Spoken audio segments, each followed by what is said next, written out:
Welcome to Luca and Miguel. Enjoy the video. You'll start by quickly importing your assets. Make the video the bottom layer and the overlay on top.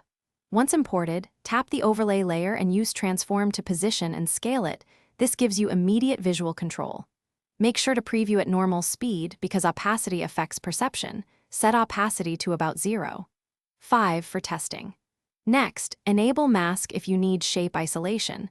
This cuts wasted work later. These actions prepare the composition, so the following steps focus on blending and timing, not placement.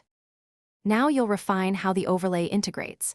Select blend mode and toggle through options like screen or multiply to see why one reads better with your footage. Once chosen, animate opacity and position with keyframes. Add easing so movement looks organic rather than robotic.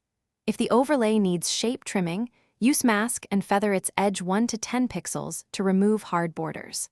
Make sure to scrub through the timeline after each change. Because timing tweaks reveal visual conflicts, you must fix before final export.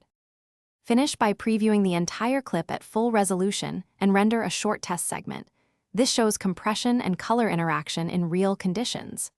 Export using the project frame rate and H.264 codec to avoid sync issues. If the overlay still feels detached, add a color correction effect to the overlay layer and reduce saturation or tweak exposure. This balances tones between layers.